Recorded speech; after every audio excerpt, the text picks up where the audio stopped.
what's up, guys? My name's JC. And I'm Bethany. We are the Savages, and we're gonna actually talk a little bit about our story as kids. I know Bethany hasn't shared too much about her childhood, but she's getting ready and starting to feel more comfortable around the camera. But we want to talk about us being homeless as kids. How old were you when you were homeless? I was 17. 17? Mm-hmm. I was already in the joint, so. I had a baby. Yeah. So when I got pregnant at 16, had my daughter when I was 17, and had nowhere to live when she was 6 months old. So that's when I had to give her, well, basically have her live with somebody else until I got myself, through school and got my own place and everything and was able to afford everything. So. But it was somebody you could trust, right? Like, that you left her with? Yeah, my dad. So you weren't really stressed out about it, were you? To give her? Yeah. Yeah. No, I was, because she never met him. Well, I understand. Like with instance, what I was trying to say with me, one of my daughters that I had with one of my baby's moms was, she used to get high, drink a lot, so I was always constantly worried about my daughter because I was incarcerated, so I was always stressed out about her. And then my baby that I have now, I know she's a good mom, so it doesn't stress me out. I don't worry about it. I wasn't worried. No, I wasn't worried in that way. I knew she was in a good home. You were more hurt that you wanted. Yeah, I was hurt because I was a new mother. She was 6 months old, and I didn't get to see a lot of things that I wanted to see. And when you're the mother, it's like the attachment is so strong that it took me a while every day waking up and not having her. Yeah. And so I lived in my car. I don't know where you lived or. I never lived in the car. I just bounced around. I was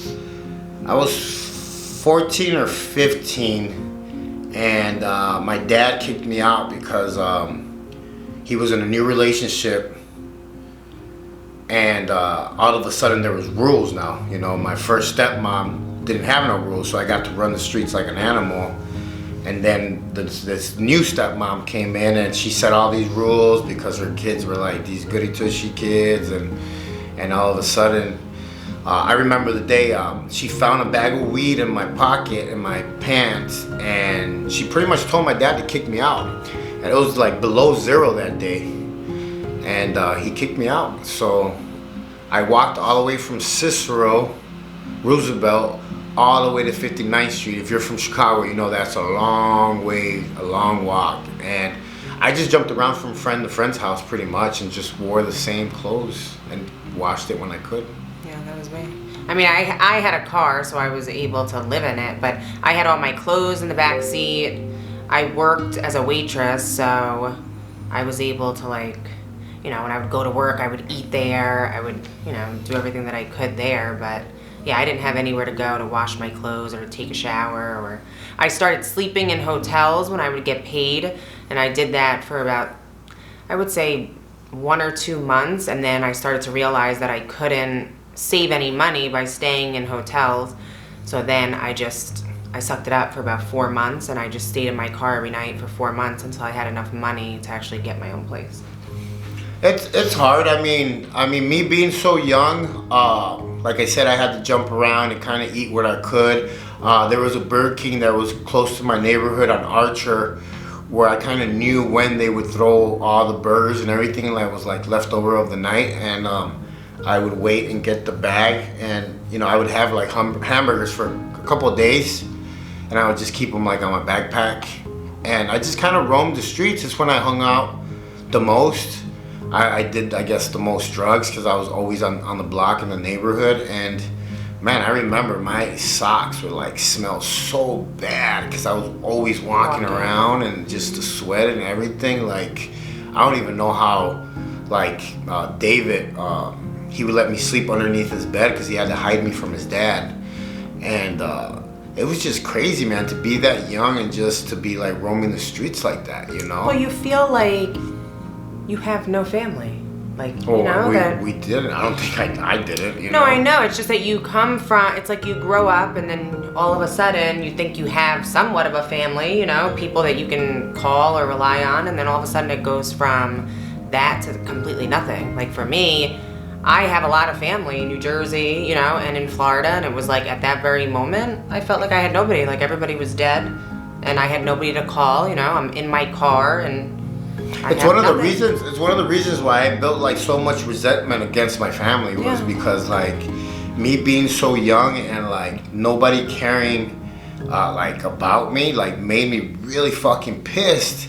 And I had an uncle, my dad's brother, that he took me in. He took me off the streets when I was about 16. He took me into his house. I was living on 62nd and Cosner. And I ended up getting a job at the Olive Garden on Cicero and 79th. And I would ride my bike all the way there. And, you know, they were letting me live there. I was going to work. You know, I was trying to get my shit together. And I don't know why, but his boyfriend at the time let me use his little, he had this little Fiesta. You remember those cars, the little Fiesta ones? He let me use it one day to go out like with my friends because they were like building trust with me and everything. And you know, we went gangbanging in the car and we came back with all the windows broken. You know, they caught us up. So after that happened, he kicked me out and I was back on the streets again. But I don't think that, I don't care what your child does or what, you know, punish them, take their phones away or ground them. Don't kick them out to the street, man. That is like the worst fucking bullshit you could do because trust me, if something bad happens, you have to live with that your whole life. And you messed the kid up too, because I know I was messed up. I never would have thought that I would have had to give up my child for 2 years, you know, and live in my car and like try to figure things out and be scared. I mean, I was scared at night, you know, because I was living in parts that weren't so good. So it's like there was one day I was in my car and in the middle of the night I woke up and my driver's side door was open, you know, completely open. So obviously somebody was, you know, in my car and whatever while I was sleeping. So it's like... And I think it's worse for women too, man, because like the other day we drove by downtown Phoenix where all the homeless people are, and I was like taken back by the amount of people that were out there. Yeah. Like taken back. Like there was thousands and thousands of people, and I seen a lot of women too. Mm-hmm. Like it's a bad place to be, but there is, you know, centers that give help. There is places where you could go. There is stuff that you could do to, you know, pretty much what I'm saying is we know life can get hard. We know that stuff happens.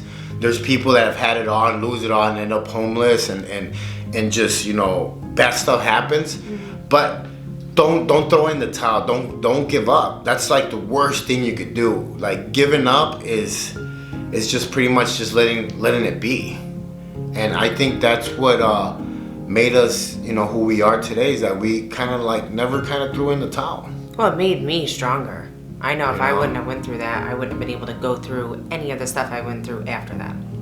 You know, and it just made me realize that I, you know, only needed to depend on myself. And, you know, I had to get through everything on my own. And so that's why I became very strong and independent as I got older, because there was nobody to depend on, you know? So exactly. It's just... I think that's why we cherish our relationship so much, you know, because we've both been through like similar experiences and we've both suffered a lot. We have a lot of battle wounds, and self-inflicted, inflicted by other people, time, I mean, you name it. Wounds can be caused by many things, but you know, being homeless and feeling that you have no one is one of the deepest and most just you feel hopeless. I don't even know how to explain it, because I was a nowhere kid to go. and I would just break down and cry because I just felt like there was no hope. Well, for me, it happened in the blink of an eye. It was, you know, I came home one day and I was told to get out. You you know, and that was it. And I think that a lot of people go through that, and a lot of people, it happens to a lot of people. This is why I say there's other ways to punish your kids. There's other ways to show them to do what's right. And think about it. Our parents probably weren't educated enough to actually like deal with kids, and their parents were probably even worse. And then it's a generation after generation. Yeah. I mean, it was, you know, my mom got married at 14, so, you know, I mean, there were kids having kids, and this is the biggest thing that we're trying to teach, you know, our kids now. You know, my daughters, her kids, is like rules. Just everything, because we don't want them to go through what we went through. And you know, it's a constant fight with them, because you know, our kids tell us, well, you did that, well, you were like this, and it's like, yeah, but I don't want you to have the life that I had. Exactly. So that's why I'm telling you not to. It's like, now I understand why my grandfather used to say, like, I'm just telling you because I already walked down that street and came back. Yeah. Like, now I understand why he used to say that as a kid, because... But as a kid, you didn't. No. That's just like, you know... you think you know everything. Yes. And hopefully some kids are watching this, even though maybe they shouldn't. But give your parents that respect, the benefit of the doubt. Like just try to listen. And there's a saying in AA or Drug Anonymous where they say, take the con out of your ears and put them in your mouth.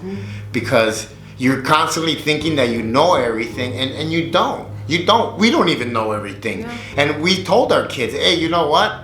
We don't know how to be good parents because we didn't have parents. And we're trying to learn as fast as we can, so we're trying to understand you. We're trying to you know, give you as much as we can, but at the same time not let you get, you know, rotten while we're giving it to you, because we could give you enough sugar, but you know, if it's too much, your teeth get rotten. So it's just a life lesson, man, and we wanted to share something personal with you guys that, you know, hopefully it'll build into something else. And you know, love your kids. Try to understand them. We know it's hard. Trust me, sometimes I want to whoop the shit out of everybody, but remember that you were that age too. You used to think that you knew everything, and you know, life is not easy. And your past does not define you. No, because that's a big. If that was true, then I would. Well, I wouldn't be where I am today. You know, a lot of people look at me and they don't think that I've been through anything. That's why I think it's so important for you to share your story, because you're gonna motivate a lot of women out there, and just because you didn't go to prison, I always tell people, just because I get messages and they'll be like, hey, can I be part of Wrong and Strong even though I didn't go to prison? I was like, that doesn't matter. You just didn't get caught. That's it. Yeah, I'm pretty sure you did a lot of bad shit. You just didn't get caught. Wrong and Strong and Savage, like our combined stuff it's more about sharing experiences and change, and you know, relationships, whether it's us, our kids, the whole 9 yards. You know. My name's JC. And I'm Bethany. We are the Savages.